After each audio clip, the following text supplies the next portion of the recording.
empty cup. Just crack a smile and fill it up. Fill it up. Welcome to After the Final Pour, brought to you by The Malting Hour. I'm one of your hosts, Tony Golick, joined always with Brandon Winninger. And that's it. Just us for this episode. Let's say a special episode. Kind of gets played out. You can't really call it a special episode when every episode is special to us. Yes. And to you, the listeners. It is special to you guys, right? Yep. Crickets? Of course it is. Anything? Nothing? All right. Well, here we are in the full swing of fall here, post-Halloween. It is November 1st. And Brandon, what are we drinking today? Today we are drinking. As you bring Aggie back into the fold. Yeah. Well, she needs a place to go. So we are drinking Affy Tapple by Phase 3 Brewing. Actually, no, I take that back. It's a Bushel of Apples. Yes. By Phase 3 Brewing. It is their collaboration with Affy Tapple. Yes, it is. And they started this last year, if I'm correct. Correct. Right? They did. So last year was the first year. I did not get my hands on any of it. This year, they did a release on Osner. I purchased it on Osner, and then a couple days later found it at Benny's and bought it at Benny's, and still have not picked up my allocation from Osner because it's I got to go out to Lake Zurich and pick it up. Let me know when you want to go. I'll take a ride with you. I'm off Monday and Tuesday next week, so I might be going that way. Hey, maybe we got time on Monday. We can take it today. Today's Monday. Yeah. We can go. Hey. Damn it! Now you guys know this isn't recorded live. Yeah, I'll take a ride with you maybe to Phase 3. See if they're open. Yeah, this is the second time they're doing this, and I don't know if they did it the last time, but I was reading as we had to. Oops, that's my phone vibrating. Sorry. As we had before we had technical difficulties with my audio. $1 of every 4-pack goes to the Greater Chicago Food Depository, which is super cool. But yeah, this is my second time having it this year, and I tried it once last year. Jeff's my neighbor, as you guys all know. His niece got a hold of some, and last year when we were doing our beer tastings in the yard because of COVID, we we had their table that was right next to my fence and little pouring individual cups everybody got, and they poured it in individual glasses, and we tried a whole bunch of beers during the fall. This was one of them. We'll say this. I like this year's. I don't know if they did something different, or maybe it's again just my palate and my frame of mind or something. I like it better this year than I did last year. Last year, I felt like I got too much. It was too sweet. So that's something that I heard resoundingly just watching kind of like comments coming in the beer groups on Facebook where people were saying that it's a lot less sweet than it had been last year. Yes. And again, no, I don't think I ever saw like kind of what they did or what they may have changed up. They may have done the exact same thing and just, for whatever reason, it just came out a little like less sweet, but I haven't tried it yet. So I can't make a comment here nor there. I will say, go ahead. I was going to say the only thing I noticed right off the bat, and I told you as I was pouring it, is like I was just hit in the face with like a note of caramel or caramel, however you want to say it. But I got that right away, and I was like, okay, all right.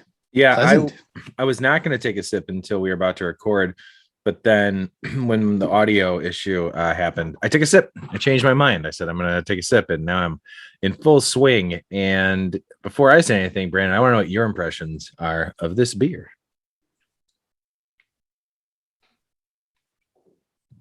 Okay, just went in for a couple of sips. Definitely getting caramel. That's coming through like immensely.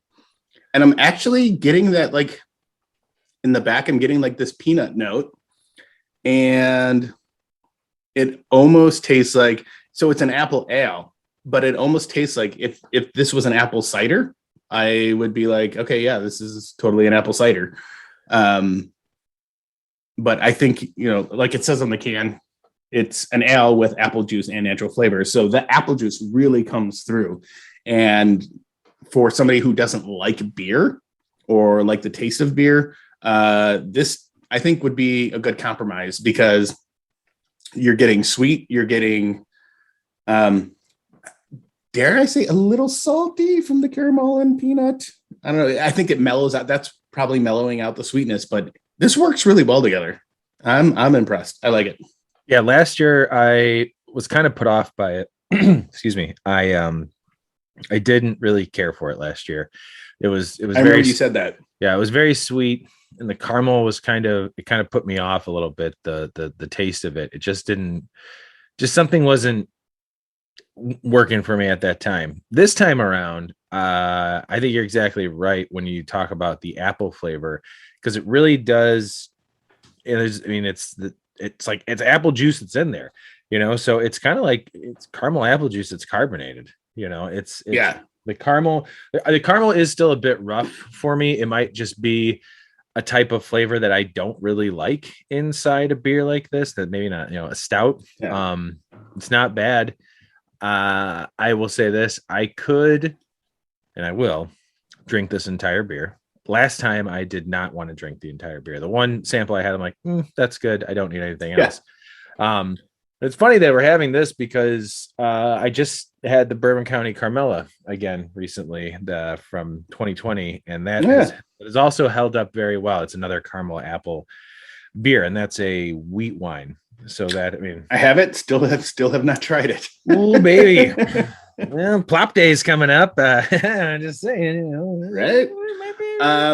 So here's what's interesting about this, though, is I'm wondering, like you're talking about how you're not entirely sure about the caramel flavor. And what strikes me about that is that's the only flavor that seems, it's not off-putting. It's just, it's a little dominating too much. And when I was looking up recipes for my cider that I'm doing, a lot of people were saying, oh, I want to put in brown sugar, do this, do that. I was like reading, threads and forums and stuff, just kind of seeing like what other people have done. And it wasn't unanimous, but there was a lot of feedback from people saying like the caramel the brown sugar, if you like, because I saw recipes where you basically make a caramel and then mix that in with the cider. And it was like, if you're doing that with brown sugar, it's just not a good mix. It takes away from the cider itself. So I've been going back and forth, like if I'm actually going to do brown sugar in my cider, but I think I have a solution that I'm going to do after fermentation. So we'll see. What's that solution? So my plan is I've got a bunch of those Saigon cinnamon sticks. I want to soak those in bourbon. Like I want to go big, like 4 or 5 sticks in the bourbon. Ooh. And I was thinking about mixing, like a half a cup of brown sugar into the bourbon first, putting the sticks in there, letting it sit for like a day, and then tossing that into the fermenter, while, once fermentation is like completely done, and letting that sit for a couple of days and then kegging. Yeah. And then when I keg, my plan is to probably put 2 cinnamon sticks into the keg as well. Ooh, nice. Yeah, definitely. But I might wait. I might try it first after it's carved. And if it seems like it needs it, then do it. If it doesn't, then golden. That's a good idea. I'd say that's a good approach. And also remember, when you pour that brown sugar in there, you are going to reactivate probably some fermentation. That's why I was going to wait till primary fermentation is done. Smart. Yeah. And we were kind of talking about this too, like before we got into like talking about this beer, before we started recording, was so the cider I had been working on, I did 5 Camden tablets in there, crushed them up, threw them in there. And I waited 48 hours. And it was a Monday that I did it, opened it up, sprinkled in the yeast, mixed it in, closed it, and then let it sit for a day. When I went in, I noticed it was going, but it wasn't going great. And then I realized I meant to put in yeast nutrient. So I went and grabbed some real quick. I didn't measure. I kind of eyeballed it. Well, I was going to put in like six teaspoons, but I was like, yeah, I'm just going to shake a little around the top. Shook a little around the top. And then I actually had a teaspoon measuring, little teaspoon measurer that I had sanitized, and I just kind of like dipped it in, and it was already fermented. There was a nice krausen going on the top. So I closed it, let it sit, and I was like, all right, it'll do its thing. When the Wednesday I went and checked on it, there was no activity. And I was like, oh God, I literally just destroyed this thing. I've killed it. So, and I was like, did I shake it up enough? And I literally took it and I just kind of rocked it back and forth. And within like 5 minutes, it was like, Whoa. and I was like, oh God. And I had a blow off tube on the ready just in case. And I was like, oh my God, it's like going. And since then, it's been steadily just like bubbling like crazy. It's still going now. And I've got the room like at around 70 degrees and it's like consistently just kind of going right now. So I'm like, I'm just going to let it go until they're done. Hell yeah, man. That's exciting. I'm looking forward to trying that once it's all ready. And I think you're, the approach that you're taking to it, instead of, if anybody's gone back and listened to how we've done the very cheap and easy way to do, a hard cider is some good 100%, pure apple juice, pitch some yeast, call it a day. What Brandon's doing is, there's a bit more steps to it. He got fresh pressed cider from Gnome Brewing, and he's going the full Monty on this baby. Pretty exciting. So I'm looking forward to it, dude. Yeah, and since I'm only doing a small amount of brown sugar, like I'm only going to probably do a half cup mixed in with some Buffalo Trace, I will likely, when I get into kegging, I might back sweeten it again a little more. The primary thing that I saw people doing was taking like just getting the frozen concentrate, letting that thaw and just dumping that in while you're kegging. So I might do that just to kind of up the sweetness. And I've heard it makes it a little less dry. Yeah. So, but I picked a yeast. I can see the yeast that I picked. I'll look it up real quick. I picked a yeast because I primarily did not want it to be a dry cider. I didn't want it to be overly dry. I wanted it to be like sweet and juicy and drinkable. And especially, my original plan was like, I want to go for some apple cider flavors, apple pie flavors. But I didn't get to that point. But I ended up using Red Star Premier Côte des Blancs yeast. Read a couple quick reviews on it, and it said like, it didn't. The only description that wasn't in there that was in all the other ones was a dry cider, and I was like, it did not say dry cider, so I'm like, I'm gonna try that one. So, yeah. Nice process of elimination on that. Yeah, pretty much. So yeah, well, that sounds good, man. Yeah, I'm excited for that, and it'll be a nice, other thing to get from you when I say, hey, can you fill up the flip top you gave me, or those other, bottles? I want some more of that Oktoberfest. You still have my growler too. Damn right I do. But circling back to this beer, Right. I would be interested in like kind of having this with, I like apple. I like Affy Tapples enough. But I can never do like a whole one. Like I've always just give me a piece of one. Like, Yeah, man. I would be curious to have a little bit of an Affy Tapple with this, see how that rolls. I am also like, I can have some. My wife and daughter, on the other hand, they love them, man. They look forward to this time of year. I'm just kind of like, they're good. Don't get me wrong. Caramel and apple, great combination. But if we do it ourselves and get some apples and just dip it in caramel, I'm like, yeah, I'll have a slice of apple and dip it in caramel and then just eat the half of the apple without the caramel, to be honest. But growing up here in Chicago, the Affy Tapple being a very popular thing in schools at one point, and you can buy them at least in my school. I went to a good old fashioned Catholic grade school. No, I remember we had that too. I think you can buy them. You just buy like individual ones. There's Taffy Apple Day, is what they called it. Yes, yeah. Okay, so it's not just a thing that I did. Great, or in my school. And Taffy Apple Day was awesome. I mean, and now I think it's just outlawed because of peanuts. Like, absolutely. Somebody may have an allergy. And again, I'm not knocking people with allergies. Nope. Probably smart that they did that, but whatever. It is what it is. You can get them in the store. Die. Yeah, well, I wasn't allergic, so I didn't die. Exactly. Thank God. Or go into anaphylactic shock. Terrible. But yeah, overall, I do like this year's version of the beer. It is 6%. So, it's something that I think is a good beer to share with people. Like you said, for someone who might be off put by just straight up beer, someone who might be interested in something that's more on the apple side, this definitely makes more sense for them to try. And like I said, it's a good beer to crack open and share with a another person or two other people, and you get to enjoy, all the flavors in ones. Like even now as I'm drinking it, I'm finding myself wanting more of the apple overall. I really am enjoying the apple. Like it kind of shit. Who am I thinking of here? Nah, I'm losing. I'll just forget it. But I was trying to think of some other apple beers that I've had in the past that I really liked. And it escapes me. It escapes me. This beer is knocking my brain out of whack right now. But yeah, this is good. This is good. I would say overall, I like that it comes out this time of year, and I am happy to, if I see it on the shelf, I'll probably buy it once a year. Yeah. Seek out. Not something I'm going to go crazy over. But yeah, it's cool. And $1 from each 4-pack was a good cause. Chicago Food Depository. That's awesome. Yeah, and it like you were saying, it's not a like, and I think this is what happened last year was a lot of people were just hoarding it. Like people were buying multiple packs of it because Phase 3 is a very popular brewery. I don't knock that, but it just was such an awesome concept, and people were just like, I need it.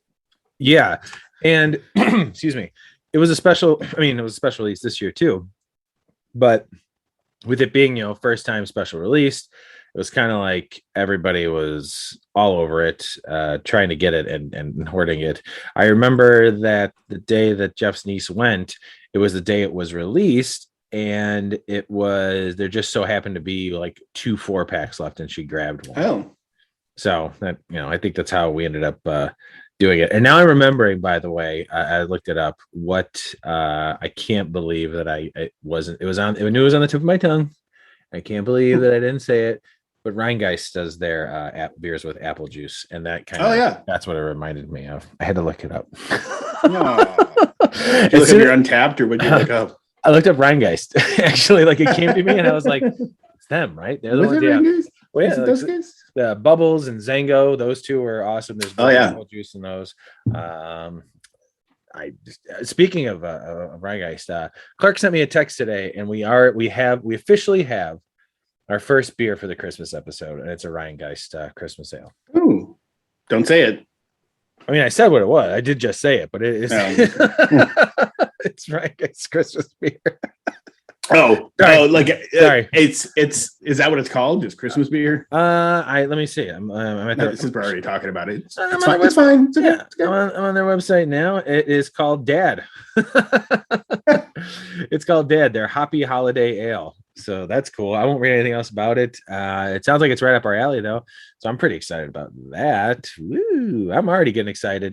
This year is flying by, and it's crazy that we already did a pumpkin beer show, and we're drinking fall beers, and we're here drinking the Affy Tapple beer that I feel like I just had, recently from last year, and I am excited because we're getting close to our Christmas beer episode. Yeah, I feel like every time we do like a fall episode, I'm like, we just did this. Yeah. And I'm like, no, we didn't just do this. It's like, it's been a year. And then the cycle starts on over again. Yep. But, speaking of the cycle, when we went out, we lost our recording here. You and I had talked about Prop Day. Goose Island's Prop Day was coming up. The lottery came and went. And Brandon unfortunately did not win, but Clark nor did my wife. nor did his wife.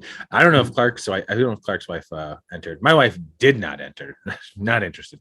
I did enter. Yeah.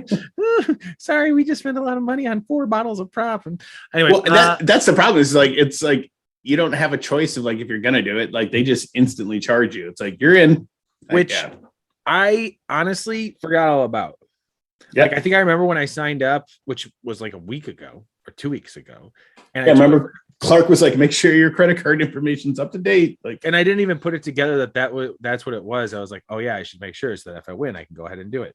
And then I got the receipt. I was like, oh, that's right. It's getting charged right away. Yay! But that's okay. So we'll we do our plop day. Last year we did plop day, kind of some videos. I took pictures and stuff, and I don't think we ever post. We didn't post all of them, but our Instagram has some of those on there. No, I was going through the videos the other day too, actually. Did not post all those videos. Probably best that we didn't do the full video on that. That's okay. But this year, you know, we're thinking, we're trying to figure out what we're gonna do. I said I would be happy to share one of the props, you know, with you guys, and I also have 2 more years of prop sitting around. So, you know, I know A couple of years laying around. and I know Clark's got I don't know what Clark has sitting around. Clark's got something sitting around. He's got a bunch of random crap, but I think we'll maybe curate a bit better plop day this year, and I think maybe we'll record at least the prop 2021 to talk about. Yeah, and not do maybe not so much French press. Yeah, I think we'll just drink regular, you know, what we got and enjoy it, and maybe we'll record, maybe we won't. It'd save us money too. Absolutely. I mean, if we end up over at Goose Island to start the day, and you know they got a bottle of double barrel, I'm down to split it with you guys this time. Yeah. You know, it was fantastic. I thoroughly enjoyed it, and I drank it really fast. That's how good it was. And when you drink an 18% beer that fast, you feel it very fast. It was a good day. It was a good day. Thank you, Ice Cube. Yeah, man, I think that's it. I don't have anything else in this beer. I think it's good. If I was walking down this, if someone was walking down the street, Brandon, they're like, "Hey, man, what do you think of that Affy Tapple beer?" Or that Affy Tapple collaboration with Phase 3? What would you give it out of 5? 3.75. Oh, 3.75. Fantastic. You know what? I'm there with you. I would be if I could go between 3.5 and 3.75, that's where I'd land. Yeah. I like it. Yeah, that's it. I like it. Yeah, and like again, kind of going back to the whole like looking at a rating system, it's very much a beer that I can drink. But this is as much as I like it, it's kind of like a one and done. Yeah. Like I do one and then I'm like, all right, I'll move on to the next one. Like I could see you. I can come back to it a day or two later. Yeah, great. Right. But yeah. It's a one and done. I was gonna say I could see you like cracking this open sometime soon of like, you know, oh hey, want to split this if we're sitting around the fire or something? Yeah. Or totally. Has your wife tried it? She's not tried it, right? She has not, no. Do you think she'll like it? I don't know. I'm curious to find out. So I've got 2 more cans that I'm saving for her. I was thinking about having Laura try, but I was like, I was thinking I got a little bit left, but yeah, we'll see. This will get lost. I think this will get lost on my wife. My wife. Yeah, man. That's it. That's all I got. Yeah. This is awesome. Yeah, this is great. Yeah. Hey, man. I love you. Love you too, man. Bye, Aggie. Meow. This has been The Malting Hour.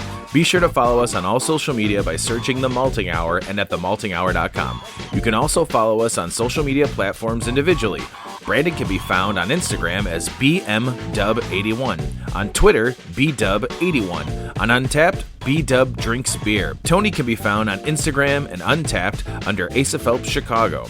On Twitter, The Asa Phelps Chicago. Clark can be found as Clarkowski on all 3. Be sure to subscribe, like, and rate the show on your preferred podcast listening platform. Until next time, cheers from all of us at The Malting Hour.